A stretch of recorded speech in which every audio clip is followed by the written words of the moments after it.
लाल इश्क, लेखक पीयूष श्रीवास्तव। एपिसोड 1, साजिश।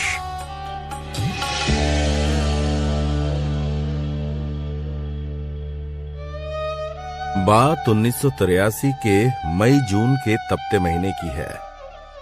लू की लपेट से बचने के लिए हर कोई अपने घरों में दरवाजे खिड़कियां बंद किए पंखे कूलर की हवाओं में गर्मी से मुकाबला कर रहा था। गर्मी इतनी भीषण थी कि लोग रास्ते में निकलने से भी डर रहे थे। ऐसे भीषण समय में भिंड, मध्य प्रदेश के आसपास के बंजर वीरान इलाके में 50-60 बंजारों का एक काफिला बैलगाड़ियों और घोड़ों पर सवार गाय बकरियों के झुंड को साथ लिए नाचते गाते सूरज की आग को ठेंगा दिखाते हुए धूल के गुबार से सने रास्तों पर मदमस्त चला जा रहा था। एक समय ऐसा भी था जब भिंड का यह इलाका लूट और डकैती के लिए मशहूर था। यहां लूट मार की घटनाएं आम थीं। रात के 8 बजे के बाद लोग इस इलाके से गुजरने से कतराते थे। बस या दूसरे वाहन इधर का रुख नहीं करते थे। कहते हैं कि गांव के गांव इन वारदातों में शामिल होते थे, लेकिन धीरे धीरे पुलिस की सख्ती बढ़ी और इस पर लगाम लगने लगी।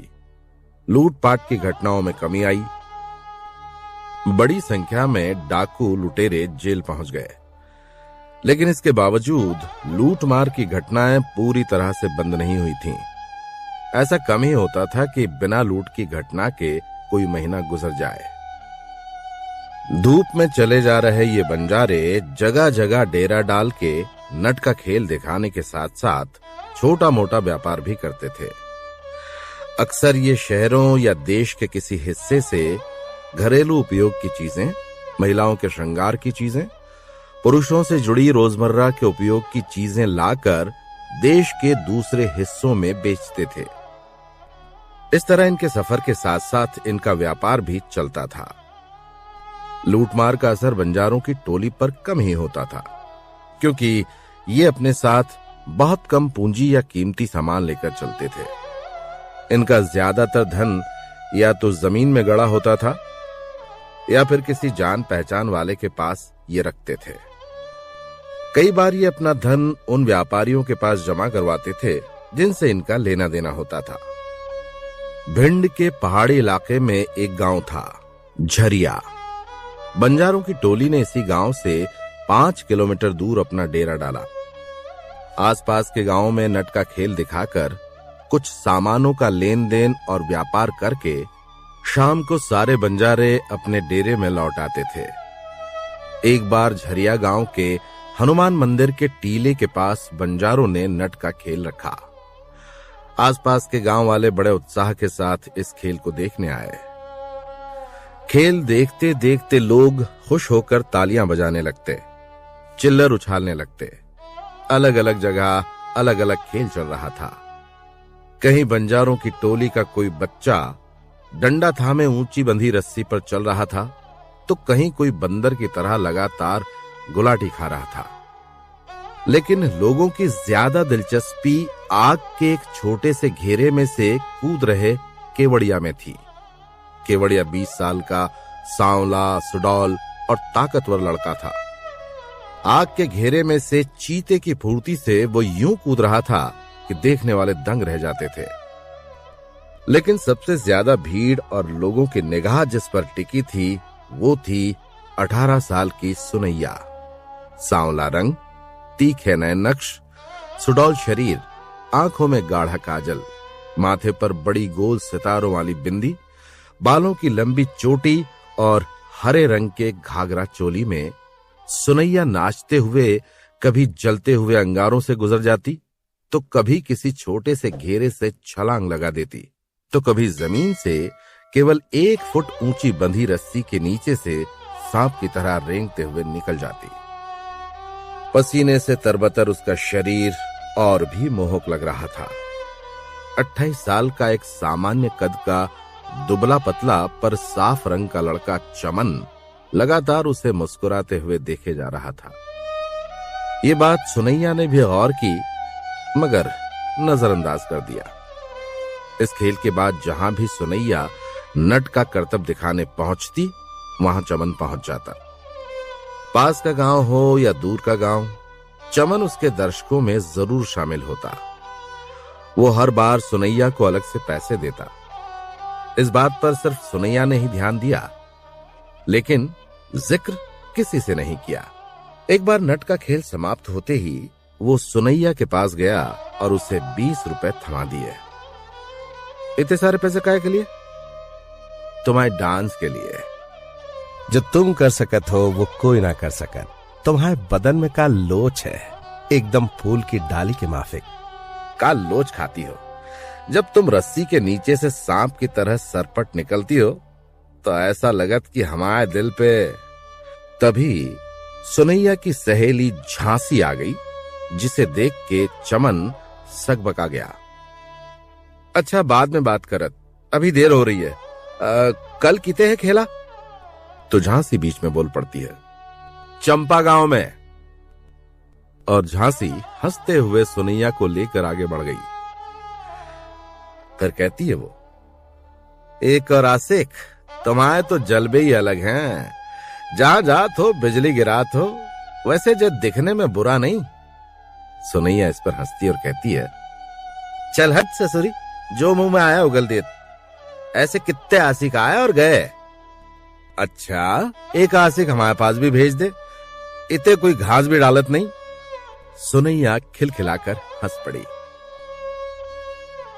खेल समाप्त होने के बाद गांव वाले वापस अपने अपने घर और बंजारे अपने ठिकानों पर लौट गए। बंजारे अपने डेरे नदी या तालाब के किनारे ही बनाते थे। बंजारों की इस टोली में ज्यादातर लोग शादीशुदा बच्चे वाले ही थे। बंजारों की अपनी पंचायत होती थी। इस टोली की पंचायत के मुखिया सुनैया के पिता तीरथ प्रसाद थे। पंचायत में अक्सर पंच उन्हीं को बनाया जाता था जिनकी उम्र 60 के पार होती थी। बंजारों का मानना था कि जीवन का अनुभव जिसका जितना ज्यादा होगा, उसे चीजों की समझ भी उतनी अधिक होगी।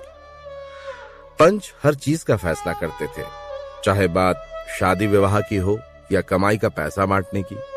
इस टोली की परंपरा थी कि शादी विवाह के लिए लड़की की रजामंदी जरूरी होती थी। बिना उसकी हां के शादी नहीं हो सकती थी। ज्यादातर शादियां टोली में ही हो जाती थी, क्योंकि लड़के लड़कियां जो साथ खेलकर बड़े हुए अक्सर आपस में एक दूसरे को पसंद कर लेते थे। उनके लिए हुए विवाह के फैसलों से किसी को कम ही ऐतराज होता था। सुनैया और केवड़िया भी साथ साथ बड़े हुए और 13-14 साल तक आते आते एक दूसरे के प्यार में पड़ गए। दोनों एक दूसरे से शादी करना चाहते थे। ये बात पूरी टोली को पता थी और इस बात से किसी को कोई आपत्ति भी नहीं थी। नट का खेल समाप्त होने के बाद सुनैया केवड़िया से मिलने उसके तंबू पहुंची तो वो वहां नहीं था। मुर्गा साफ करती केवड़िया की मां की नजर सुनैया पर गई तो सुनैया ने पूछा, काकी केवड़िया नहीं दिख रहा? नदी गौ है नहाने, मुर्गा खाएगी? हाओ पहले नदी हो आए।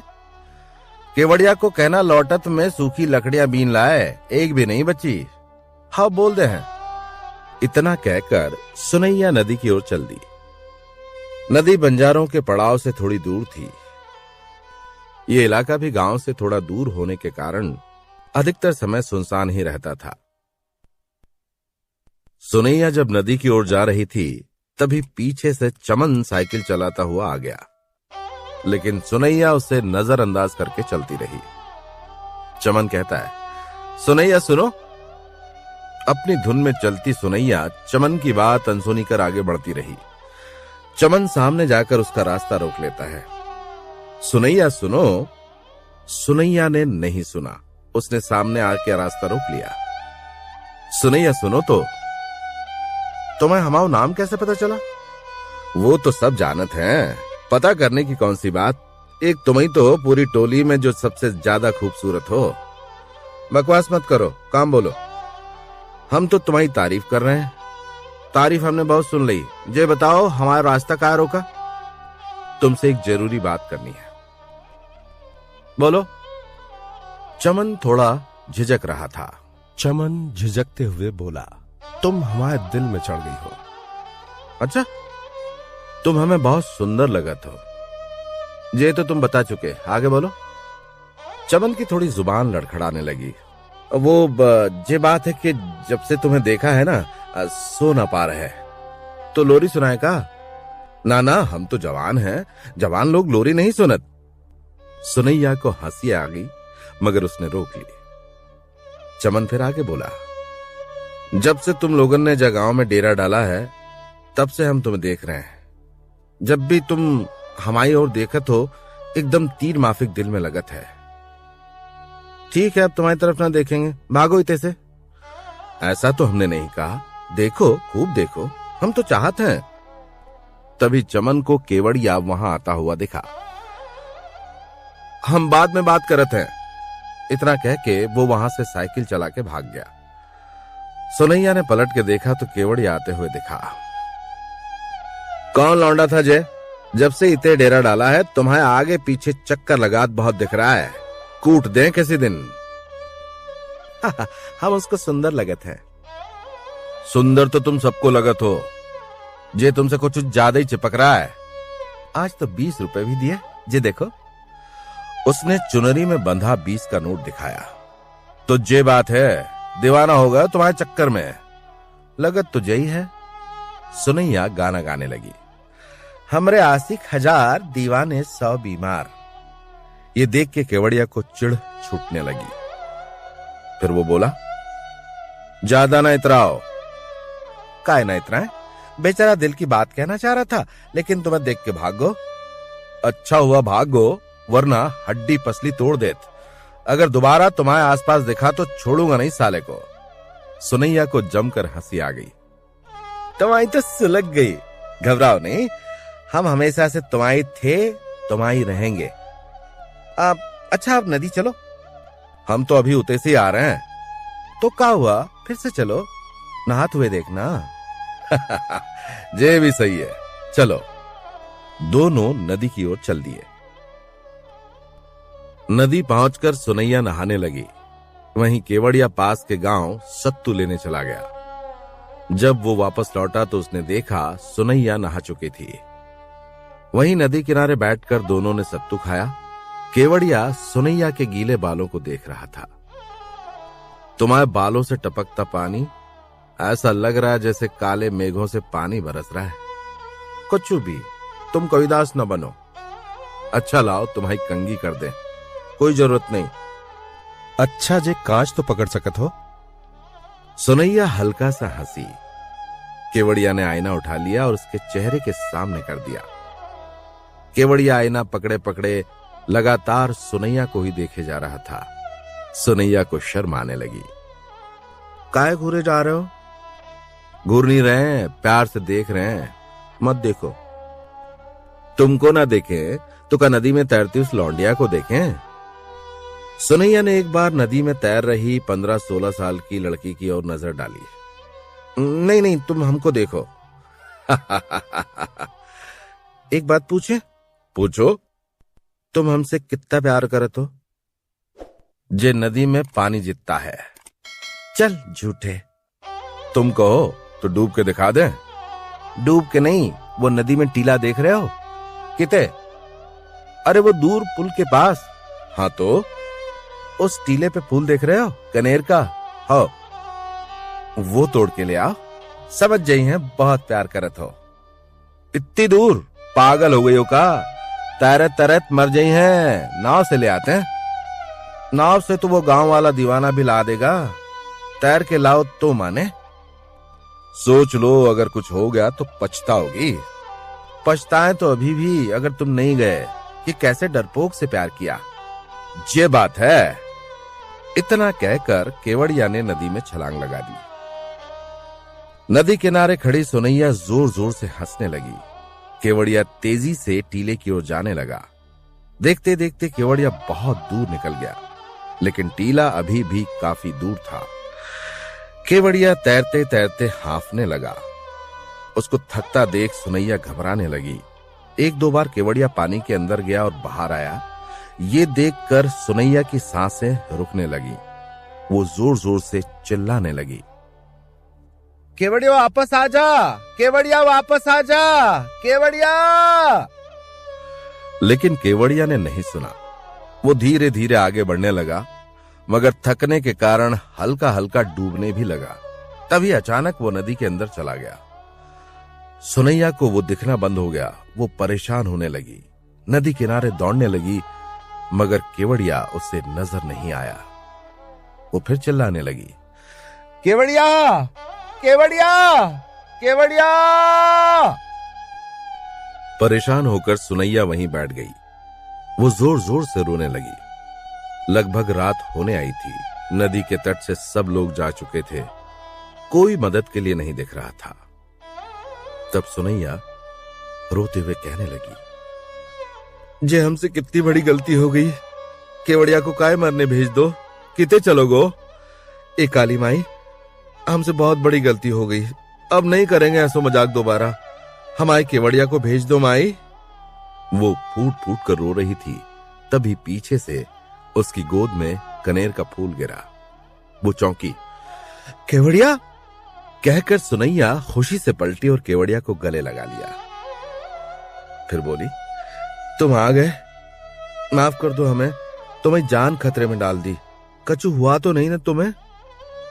अरे कछु नहीं हुआ, देखो एकदम चकाचक हैं। मन में आओ कि नदी में कूद जाएं और निकाल के ले आए तुम्हें।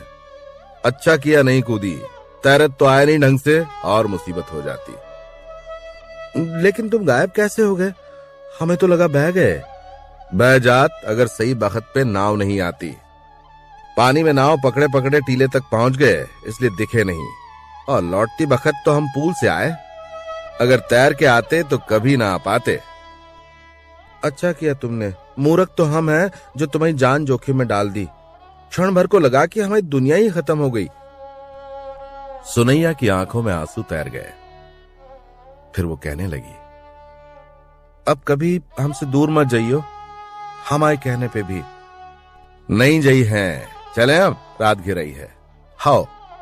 दोनों अपने डेरा की ओर चल पड़े। तब सुनैया बोली, बाबा से शादी की बात कब करोगे? जल्दी तो हमें भी है, लेकिन सोच रहे हैं पहले तुम्हारे लिए कुछ गहने बनवा लें, वरना पूरी बिरादरी का कहेगी लड़की ले ली और दिया कछु नहीं। तो क्या हुआ, हमें तो कछु नहीं चाहिए। तुम तो आज ही बाबा से बात कर लो ताकि डेरा उठन से पहले हमारी शादी हो जाए। हाँ कर ले। एक काम और। अब का? काकी ने लकड़ी बीन के लाने को कहा है। अरे अम्मा भी ना, कितनी लकड़ी बीन बाए हैं। कुछ दिन की बात है, फिर तो हम संभालने हैं। जे भी है। दोनों हंसते हुए लकड़ी बीनने चल दिए। रात हो चुकी थी। डेरे में लालटेन मशालें जल रही थीं। बच्चे खेल में मशगूल थे तो बुजुर्ग हुक्का पीने में। ज्यादातर जवान शराब के घूंट पी रहे थे और महिलाएं खुले मैदान में खाना पका रही थीं। कुछ लड़कियां बरगद के पेड़ के नीचे बैठकर ढोलक मंजीरा बजाते हुए गाने में मगन थीं। सुनैया भी उनके सुर से सुर मिला रही थी।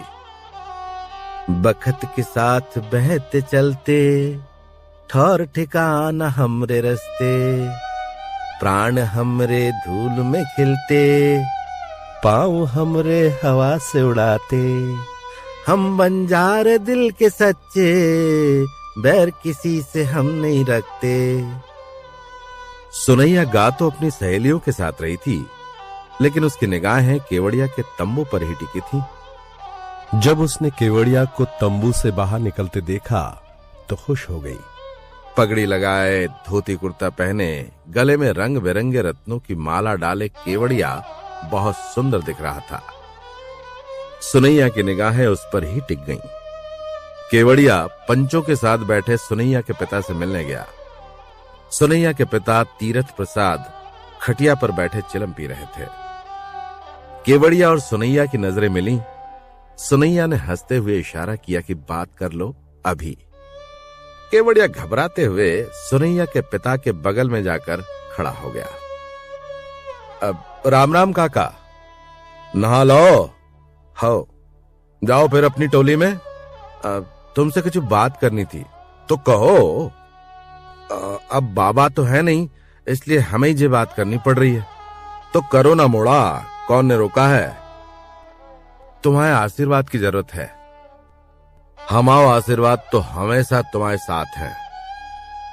अरे हमाओ मतलब आपकी आज्ञा चाहिए। किस काम में? अरे पहलिया ना बुझाओ, साफ साफ काहे न कहे तो का काम है? केवड़िया ने सुनैया की ओर देखा। वो केवड़िया की ओर बड़ी उत्सुकता से देख रही थी। केवड़िया ने हिम्मत करते हुए कहना शुरू किया। हमारी और सुनैया की इच्छा है कि जे गांव से डेरा उठन से पहले ही शादी हो जाए, अगर आपकी आज्ञा हो। केवड़िया की बात सुन के तीरथ प्रसाद के साथ बैठे बाकी बूढ़े हंसने लगे। तीरथ प्रसाद यानी सरपंच ने आगे कहा, इतनी सी बात कहने में तुम्हारे पसीने छूट रहे थे। हैं? हम लोग अभी अभी यही बात कर रहे थे कि सुनैया और तुम्हारी शादी जय गांव में करके डेरा आगे बढ़ाएं। ये सुनकर केवड़िया खुश हो गया। उसने सुनैया की ओर देख के आंख मारी। सुनैया भी खुश हो गई। सुनैया के पिता ने आगे कहना जारी रखा, जई हफ्ते हम तुम दोनों का ब्याह कर दें। अपनी अम्मा से कह दो तैयारियां शुरू कर दें। सरपंच की बात सुनकर केवड़िया खुशी से झूम गया। आपका बहुत बहुत धन्यवाद काका। उसने जल्दी जल्दी सारे पंचों के पैर पड़े और दौड़ते हुए सुनैया के पास गया। जे हफ्ते ही होगी हमारी शादी। सच? पूछ लो जाके। चल हट, हम काय पूछें। सुनैया ने खुश होकर शर्माते हुए अपने तंबू की ओर दौड़ लगा दी। अगले दिन से शादी की तैयारियां शुरू हो गईं। गांव के पास ही सप्ताह में एक बार लगने वाले बाजार से कपड़े, बर्तन और मंडप वगैरह खरीदा गया। पूरी टोली इस शादी से खुश थी, क्योंकि बहुत दिनों बाद टोली में शादी का उत्सव था। हर रोज नाच गाना होता, लोग शराब पीकर झूमते, खुशियां मनाते। लेकिन ये खुशी ज्यादा दिन टिक नहीं पाई। एक रात जब जश्न मनाकर दारू के नशे में सब अपने तंबू में सो रहे थे, तभी वहां लुटेरों ने हमला कर दिया। बंजारों की टोली में भगदड़ मच गई। औरतें, बच्चे, बूढ़े सभी यहां वहां भागने लगे। केवड़िया और उसके साथी इस घटना से अनजान दारू के नशे में डेरे से दूर एक टीले पर सो रहे थे। सुनैया भी अपने तंबू में दारू के नशे में सो रही थी। जैसे ही उसने लोगों की चीख सुनी, उसकी नींद टूटी। आंख खुली तो एक लुटेरे की परछाई उसे तंबू के दरवाजे पर दिखी। उसने तेजी से उठते हुए एक कोने में रखे चाकू को उठाया और इससे पहले कि लुटेरा अंदर आता, उसने चाकू के वार से उसे घायल कर दिया और पूरी ताकत से लात मारते हुए गिरा दिया। फिर तेजी से टीले की ओर दौड़ लगाई। टीले पर पहुंची तो देखा केवड़िया अपने साथियों के साथ गहरी नींद में था। उसने जल्दी जल्दी सभी को जगाया। केवड़िया, केवड़िया उठो, डाकुओं ने डेरा पे हमला कर दो, केवड़िया उठो। मगर केवड़िया करवट बदलकर सो गया। सुनैया को कुछ समझ में नहीं आया तो उसने पास ही रखे घड़े का पानी सबके ऊपर डाल दिया। केवड़िया और उसके साथी सभी हड़बड़ाकर उठ बैठे। डाकुओं ने हमला कर दो, बहुत लूटपाट मचा रहे हैं, सोना जेवर सब लूट लो। ये सुनकर केवड़िया की नींद भाग गई। गुस्से में बड़बड़ाता हुआ वो उठा। सालों ने बंजारों पे हाथ डाला, छोड़ेंगे नहीं एक एक को, चलो रे जल्दी। केवड़िया और उसके साथी गुस्से में उठे और अपने हथियारों सहित डेरे की ओर दौड़ लगा दी। लुटेरों के चेहरे कपड़ों से ढके थे। वे चाकू तलवार की नोक पर लूट मचा रहे थे। हर तंबू में जो भी सामान मिलता उसे अपनी बोरी में डाल लेते, चाहे वो महिलाओं के सोने चांदी के गहने हों या बच्चों के पीतल के खिलौने। शादी की तैयारियों का जो सामान था उसे भी लूट लिया। इतना ही नहीं, कुछ लुटेरे औरतों के साथ जबरदस्ती करने की कोशिश करने लगे थे। तभी केवड़िया और उसके साथियों ने हमला कर दिया। पहले महिलाओं को बचाया, फिर लुटेरों से लड़ने लगे। लुटेरों और केवड़िया के साथियों के बीच हाथापाई होने लगी। इस बीच सुनैया टोली की महिलाओं और बच्चों को लेकर चुपके से अंधेरे का फायदा उठाकर जंगल की ओर बढ़ गई। धीरे धीरे करके बाकी बंजारे भी जोश में आ गए और उन्होंने भी डंडे, चाकू, भालों से लुटेरों पर हमला कर दिया। लुटेरे जोरदार विरोध होता देख जल्दी जल्दी लूट का सामान लेकर भागने लगे, लेकिन भागते भागते एक लुटेरे ने चालाकी से केवड़िया की पीठ पर तलवार मार दी। तलवार केवड़िया के सीने से हार पार हो गई। जब तक केवड़िया के साथी लुटेरे को पकड़ने के लिए दौड़ लगाते, वो घोड़े पर सवार होकर अंधेरे में गुम हो गया।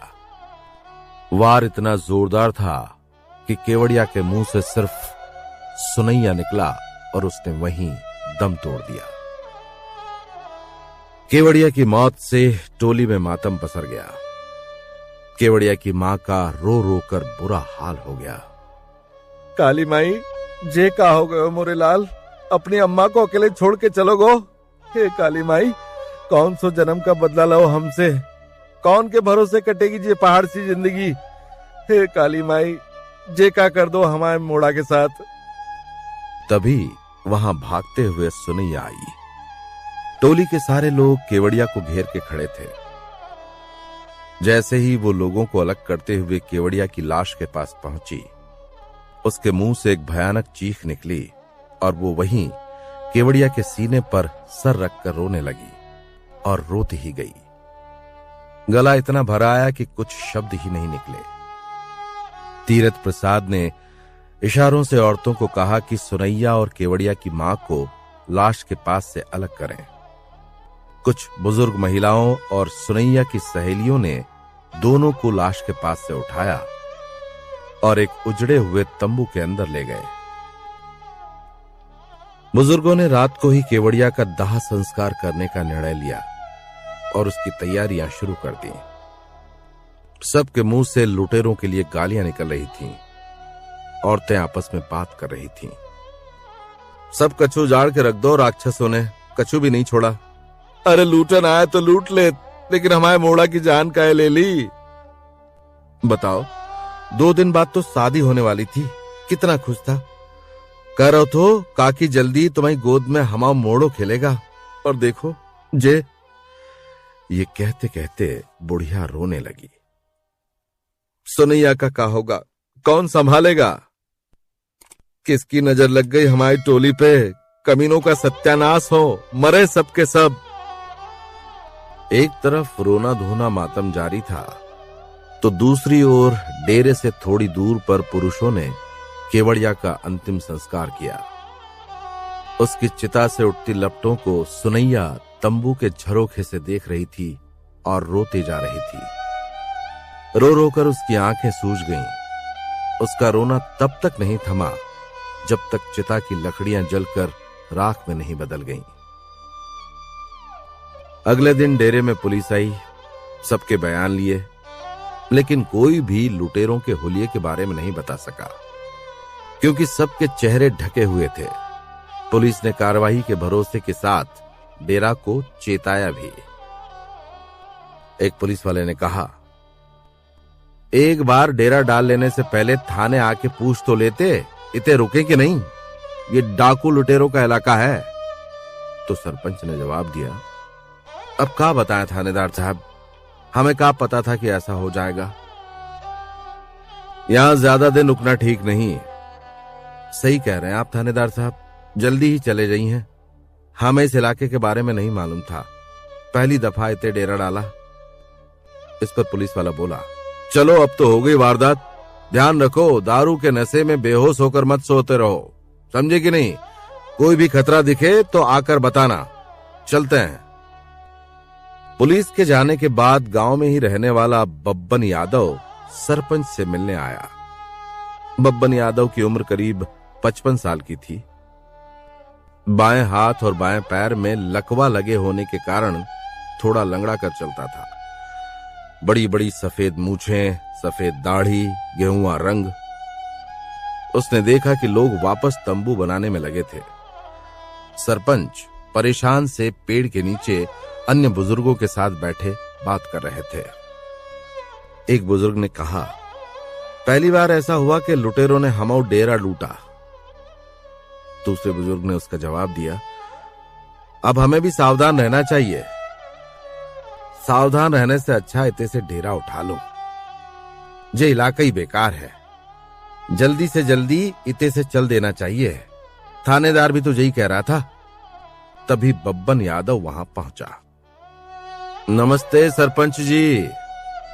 क्षमा करना, हमने आपको पहचाना नहीं। हमारा नाम बब्बन यादव है, झरिया गांव से ही है। बहुत दुख हुआ कि आपके डेरे पे लुटेरों का हमला हुआ। सुना बड़ी लूट मचाई, आपके डेरा के बच्चे की जान भी चली गई। सरपंच ने खटिये की ओर इशारा किया। बैठिए। 2 दिन बाद ब्याह होने वाला था। नसीब भी कैसा कैसा खेल दिखाता है। हम बंजारों का तो पूरा जीवन यही रस्तों पे कटत है। सैकड़ों दफा चोर उचक्कों से सामना हुआ, लेकिन पहली बार हमारे किसी बच्चे की जान गई। अब तो भैया जल्दी से इते से डेरा उठा के दक्षिण की तरफ चल दें। तो बब्बन बीच में उनको टोकता है, अभी किते जाने की सोच रहे? बरसात शुरू होने वाली है। तो क्या करे भैया, इते से निकलना ही पड़ेगा। बड़ी मनहूस जगह रही हमारे लिए ये। अरे ऐसा मत कहिए, ये जगह इतनी खराब नहीं जितना आप सोच रहे हैं। जे चोर डाकुओं को तो हम बहुत अच्छे से जानत हैं, कमजोरों पे हमला करत हैं। आप इते असुरक्षित हो सकत हैं, लेकिन हमारे गांव में नहीं। इते एकांत पड़ जाते हैं, इसी का फायदा उठा लेते हैं चोर डाकू। हम तो कहते हैं गांव के पास पड़ी हमारी जमीन पर आप लोग डेरा डाल लो, फिर हम देखत हैं कौन चोर डाकू आते हैं। बरसात बंद होगी तो डेरा उठा लेना, जीते जाना हो चले जाना। सरपंच और दूसरे बुजुर्ग सोच में पड़ गए। एक बुजुर्ग ने कहा, आप हमारे लिए सब काय कर रहे हैं? तो बब्बन ने जवाब दिया, आप लोगों के कर्तव्य देख के सारे गांव के बच्चे खुश हो गए। इतने शानदार कर्तव्य कभी नहीं देखे थे। पहली बार आप हमारे गांव में आए, हम नहीं चाहते कि दोबारा आप इते से गुजरने में डरें। जे अपना ही गांव समझें। हमारी जमीन वैसे भी बंजर पड़ी है, आप लोगों के काम आ जाएगी। 2-3 महीने उसका भी उपयोग हो जाएगा। तब सरपंच बोले, हमें थोड़ा बखत चाहिए सोचने के लिए।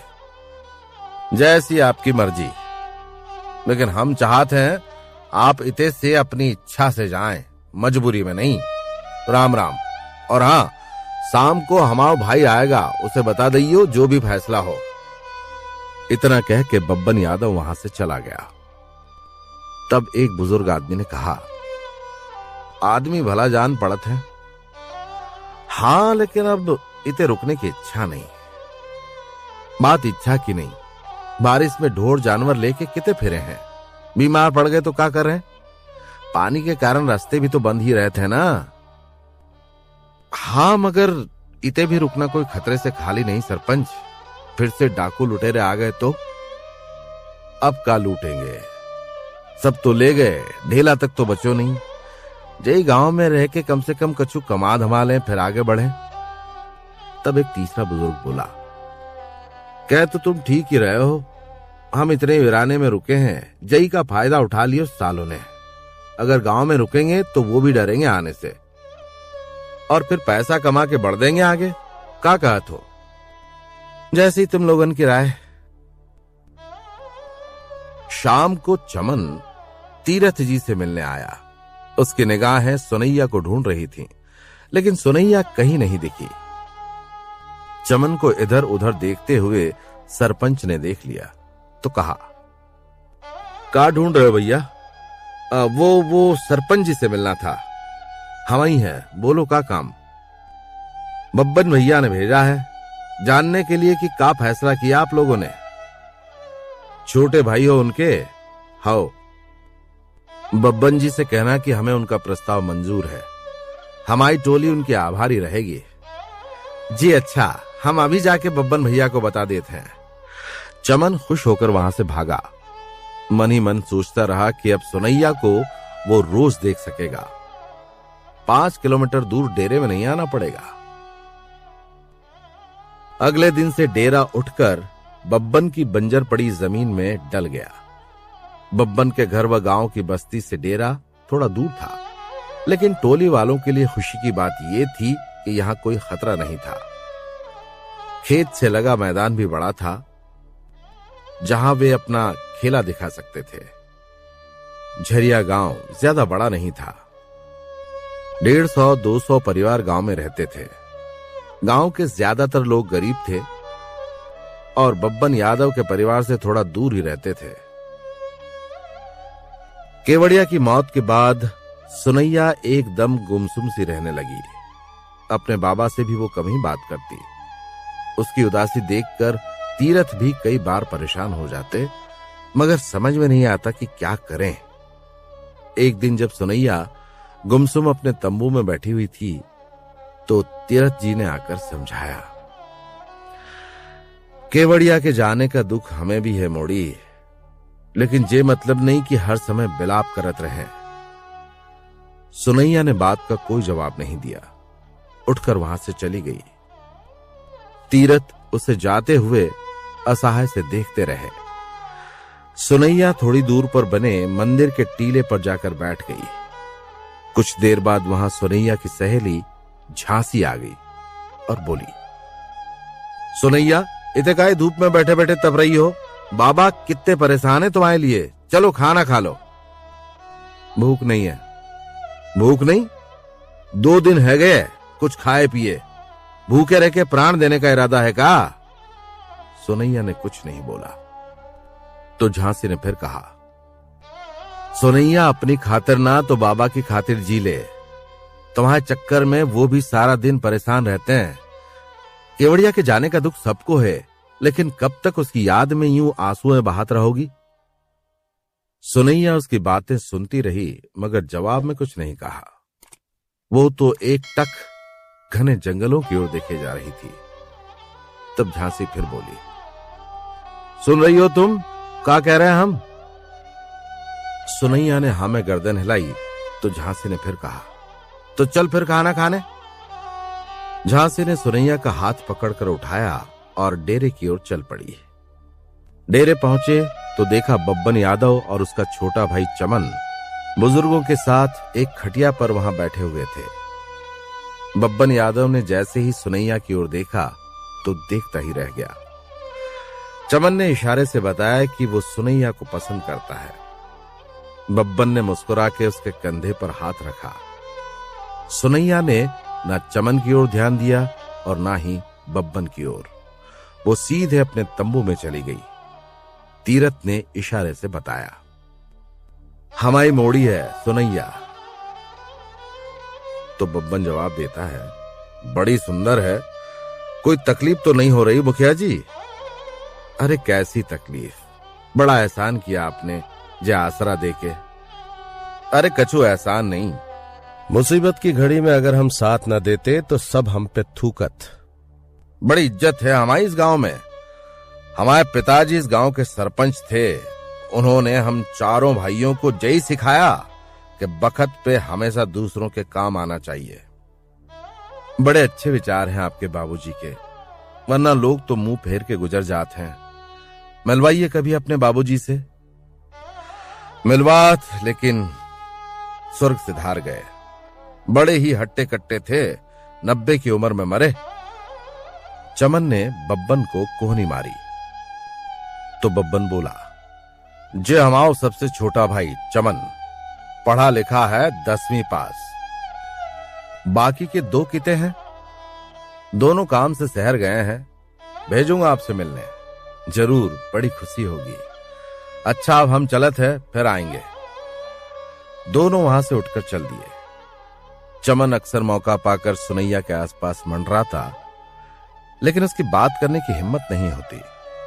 एक बार टीले पर अकेली बैठी देख चमन उसके पास पहुंच गया और बगल में जाकर बैठ गया।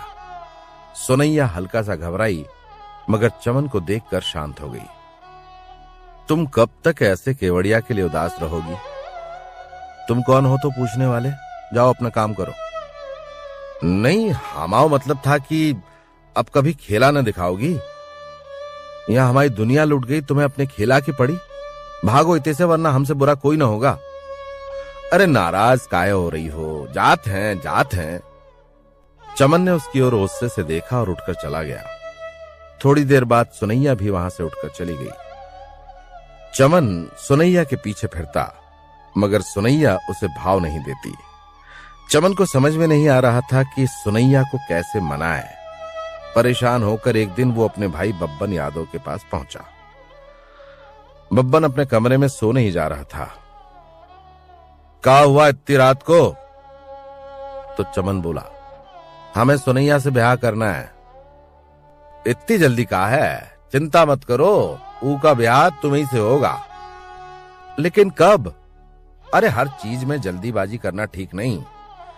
तीरथ प्रसाद अब हमारे दोस्त हो गए हैं, कहीं नाराज न हो जाएं, इसलिए थोड़ा संभाल के बात करनी पड़ेगी। थोड़े दिन और लंगोट बांध कर रखो।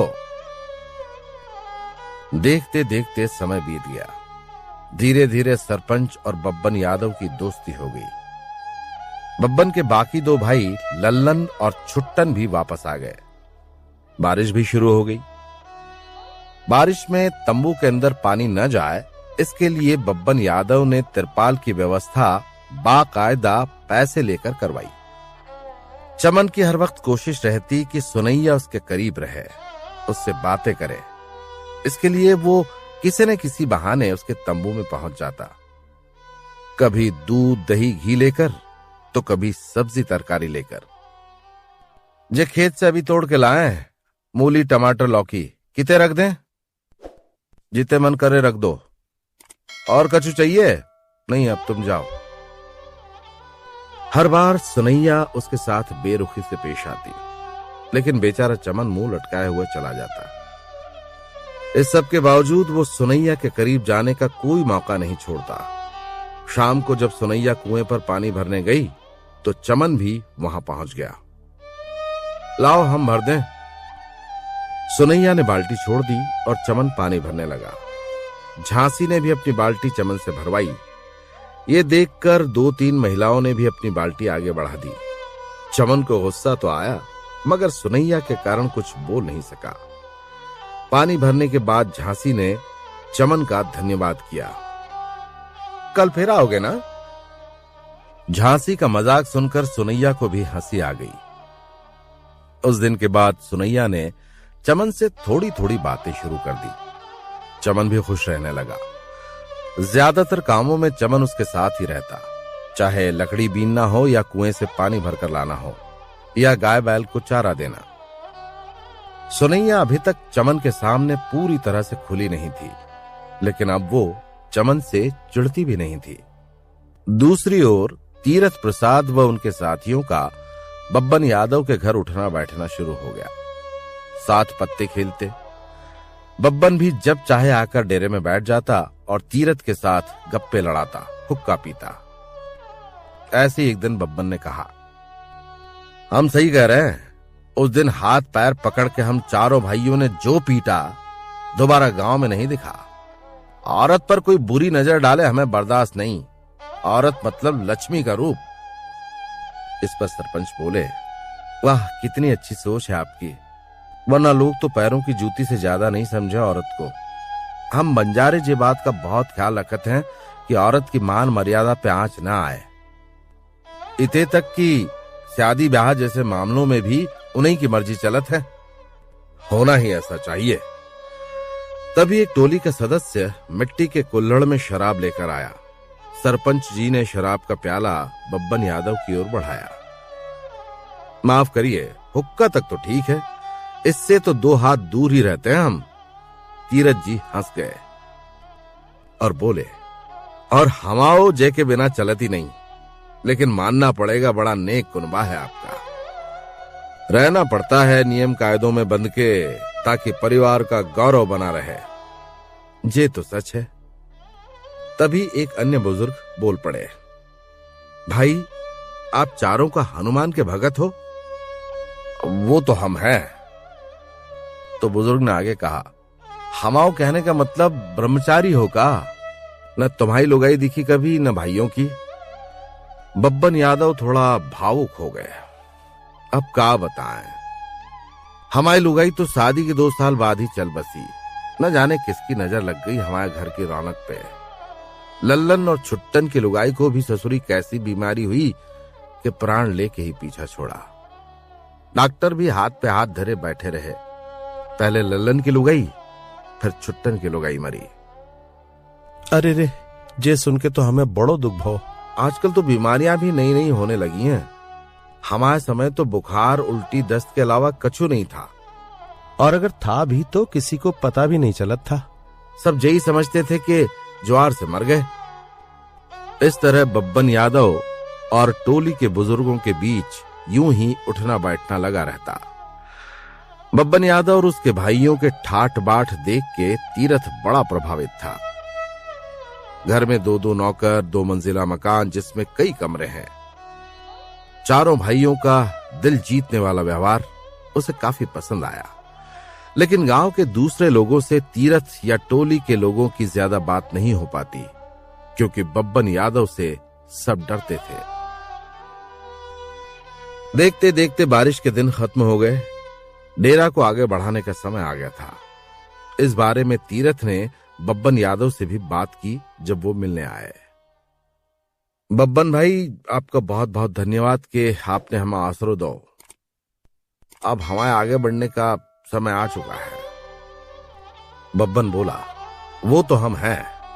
इस पर बुजुर्ग ने कहा, हमारे कहने का मतलब ब्रह्मचारी हो का? न तुम्हारी लुगाई दिखी कभी, न भाइयों की। बब्बन थोड़ा भावुक हो गए। अब क्या बताएं, हमारी लुगाई तो शादी के 2 साल बाद ही चल बसी। न जाने किसकी नजर लग गई हमारे घर की रौनक पे। लल्लन और छुट्टन की लुगाई को भी ससुरी कैसी बीमारी हुई कि प्राण लेके ही पीछा छोड़ा। डॉक्टर भी हाथ पे हाथ धरे बैठे रहे।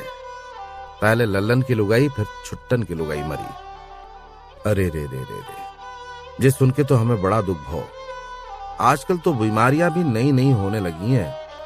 हमारे समय तो बुखार, उल्टी, दस्त के अलावा कछु नहीं था, और अगर था भी तो किसी को पता भी नहीं चलत। सब यही समझते थे कि बुखार से मर गए। इस तरह बब्बन यादव और टोली के बुजुर्गों के बीच यूं ही उठना बैठना लगा रहता। बब्बन यादव और उसके भाइयों के ठाठ बाट देख के तीरथ बड़ा प्रभावित होता। घर में 2-2 नौकर, 2 मंजिला मकान जिसमें कई कमरे हैं। चारों भाइयों का दिल जीत लेने वाला व्यवहार उसे काफी पसंद आया। लेकिन गांव के दूसरे लोगों से तीरथ या टोली के लोगों की ज्यादा बात नहीं हो पाती, क्योंकि बब्बन यादव से सब डरते थे। देखते देखते बारिश के दिन खत्म हो गए। डेरा को आगे बढ़ाने का समय आ गया था। इस बारे में तीरथ ने बब्बन यादव से भी बात की जब वो मिलने आए। बब्बन भाई, आपका बहुत बहुत धन्यवाद कि आपने हमें आसरा दो। अब हमारा आगे बढ़ने का समय आ गया है। ये सुनकर चमन थोड़ा परेशान हो गया। उसने बब्बन की ओर कातर नजरों से देखा। जे का बात कर रहे मुखिया जी, ठंड भी इतने ही गुजार के जाइए। ना ना, जे संभव नहीं। हम बंजारे अगर एक ही जगह रुक गए तो फिर खत्म समझो। अरे हमेशा के लिए कहां कह रहे रुकने को, 2-4 महीने की बात है। हम आपका प्यार समझ रहे हैं, लेकिन अब रुकना ठीक नहीं।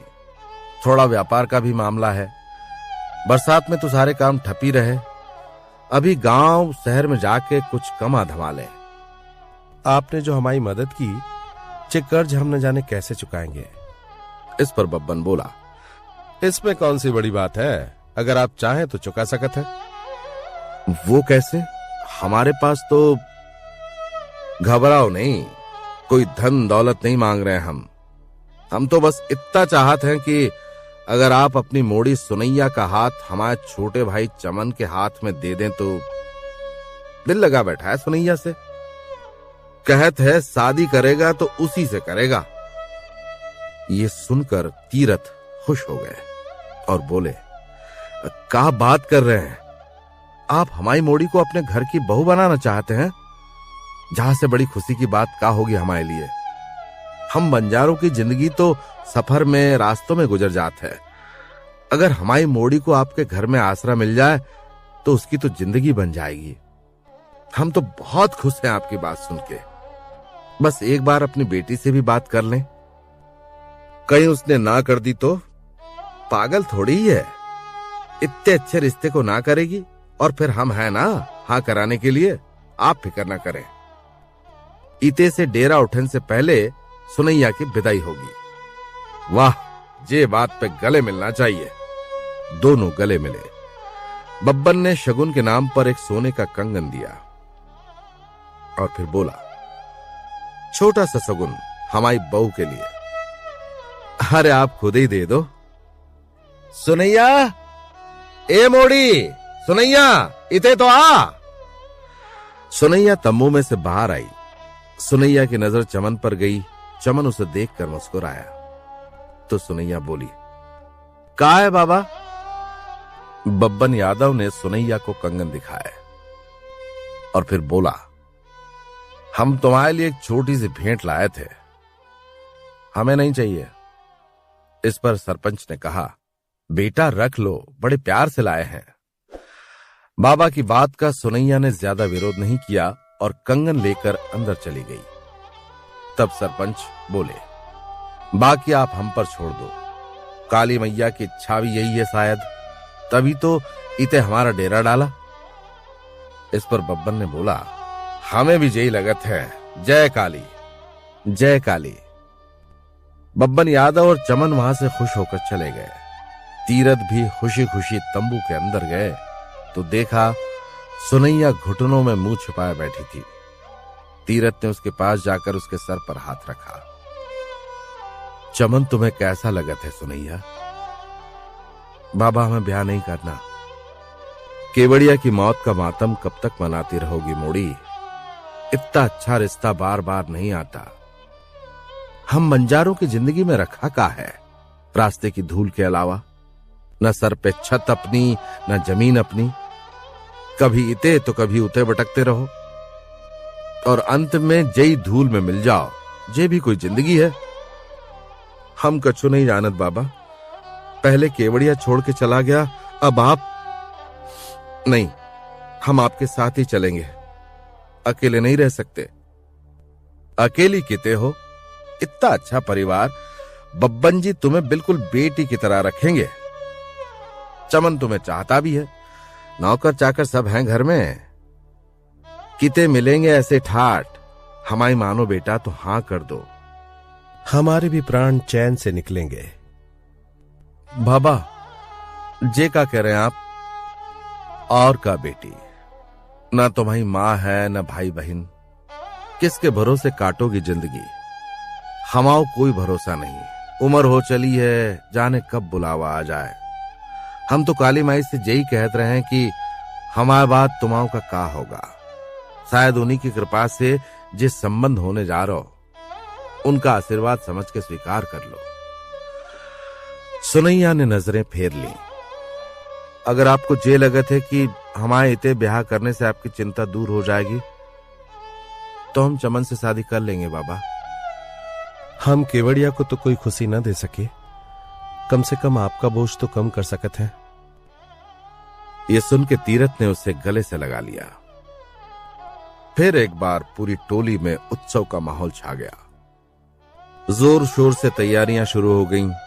बब्बन यादव ने शादी में पूरे गांव को आमंत्रित तो नहीं किया, लेकिन अपने कुछ खास दोस्तों को जरूर आमंत्रण भेजा। इनमें एक थे पास के गांव सोलापुर के जमींदार का बेटा राजभूषण। उन्हें प्यार से सब राजू भैया कहते थे। ये बब्बन के खास मेहमान थे। राजू की उम्र 25 साल थी। दुबला पतला शरीर, गोरा चेहरा, कंधे तक बड़े बाल, बड़े कॉलर की शर्ट, बेल बॉटम पैंट। हाव भाव देखकर लगता जैसे मिथुन की फिल्मों का कोई दीवाना है। राजू ने जब दुल्हन के रूप में सजी धजी सुनैया को देखा तो देखता ही रह गया। सुनैया के तीखे नयन नक्श, सुडौल शरीर और लाल रंग के जोड़े में उसका रूप और भी निखर रहा था। राजू ने बब्बन से कहा, बब्बन चच्चा को ये हीरा किते मिल गया? तभी बब्बन ने आके तीरथ व अन्य लोगों से उसका परिचय कराया। राजभूषण थोड़ा नशे में था। बब्बन ने कहा, जे हैं सोलापुर के जमींदार के बेटे राजभूषण। अरे काय का राजभूषण, आप तो राजू कहिए। बब्बन चच्चा हमारे गुरु जैसे हैं। सब कुछ इन्हीं से सीखा है। ये दारू, इसके आगे वो कुछ और कहता, बब्बन उसे दूल्हा दुल्हन की ओर लेकर बढ़ गए। फिर बब्बन बोले, चलो राजू, दुल्हन से मिलाते हैं। राजभूषण ने दूल्हा दुल्हन के पास जाकर बधाई दी। चमन, अपना नाम तुम माली रख लो। वो कहा, राजू भैया? अरे भाई, फूलों का चमन तो जई है। इतना कहकर राजू हंस पड़ा। सुनैया ने गुस्से से नजरें उठाकर राजू को देखा। राजू थोड़ा सकपकाया, लेकिन फिर से हंस दिया। जब मंडप में शादी की रस्में चल रही थीं, तो राजू एकदम ठीक सुनैया के सामने जाकर बैठ गया। उसके अगल बगल 2-4 उसके दोस्त भी थे। फेरे लेते वक्त सुनैया की नजर उठी तो देखा कि राजू उसी की ओर देख रहा है। रात भर शादी का जश्न चलता रहा। सारी रस्में हुई। दुल्हा दुल्हन ने टीले वाले मंदिर पर जाकर देवों का आशीर्वाद लिया। बंजारे भी रात भर नाचते रहे, शराब पीकर जश्न मनाते रहे। सुबह टोली ने फिर सुनैया की विदाई की। सुनैया अपने बाबा के गले लग के खूब रोई, तो सरपंच ने उसे दिलासा दिया, सबका ख्याल रखना, नसीब फूल गए मोड़ी तेरे, जो इतना अच्छा घर मिला, कभी कोई शिकायत मत आने देना। बाबा, कहकर वो रोने लगी। रो मत, डेरा जब भी इते से गुजरेगा तुमसे मिलने जरूर आएंगे, समझी? विदा होने से पहले चमन और सुनैया ने बंजारों की कुलदेवी काली जी का आशीर्वाद लिया और बारात बब्बन यादव के घर की ओर चल पड़ी। रास्ता था तो पैदल ही तय करने वाला, लेकिन राजू ने अपनी जीप में चलने का जोर दिया। बब्बन यादव भी खुश हुए और चमन और सुनैया को राजू ने जीप में बैठाकर घर छोड़ा। रास्ते भर वो शीशे में बार बार सुनैया को ही देखता रहा। सुनैया का भी घूंघट की आड़ से इस पर ध्यान गया। परिवार में कोई महिला तो थी नहीं, इसलिए बब्बन यादव के घर की रस्में पड़ोस में रहने वाली एक दादी ने की। दादी सुनैया से कुछ बात कहना चाहती थी, लेकिन हर वक्त सुनैया के साथ चमन रहता था। दिन भर बब्बन यादव के घर लोगों का आना जाना लगा रहा। सबने सुनैया की काफी तारीफ की। सुनैया की विदाई के साथ टोली ने भी आगे बढ़ने का निर्णय लिया और सारा दिन अपना सामान बांधते रहे। शाम होते होते उन्होंने अपना डेरा भी आगे बढ़ा लिया। तीरथ सुनैया से मिलके जाना चाहते थे, लेकिन बब्बन ने मना कर दिया। बड़ी मुश्किल से वो रो रो के शांत हुई है। अगर आपको देख के फिर रोने लगी तो रात भर रोती रहेगी। वैसे भी अब आपने विदा कर दिया, जब मन करे मिलने चले आना, आपका घर है। टोली के बुजुर्गों ने भी बब्बन की बात पर सहमति जताई, लेकिन तीरथ का मन नहीं माना। वो सुनैया से मिलने गया, लेकिन उसने ये नहीं बताया कि डेरा आगे बढ़ रहा है। सुनैया को खूब आशीर्वाद दिया, गले लगाकर माथा चूमा और आंखों में आंसू लिए वापस डेरे में आ गया। और इस तरह तीरथ और उनकी टोली अपने अगले पड़ाव की ओर निकल गई। रात के लगभग 11 बज रहे थे। सुनैया बिस्तर पर दुल्हन बनकर चमन का इंतजार कर रही थी। तभी दरवाजा खुलने की आहट हुई। दरवाजा खुला, उसे एक परछाई करीब आते हुए दिखी। दरवाजा बंद हुआ। उसने घूंघट हटाया तो देखा बिस्तर की ओर बब्बन यादव चला आ रहा था। अभी आपने सुना पीयूष श्रीवास्तव द्वारा लिखित और त्रिलोक की आवाज में लाल इश्क एपिसोड 1 साजिश। ये स्टोरी टेल की 2018 की प्रस्तुति है।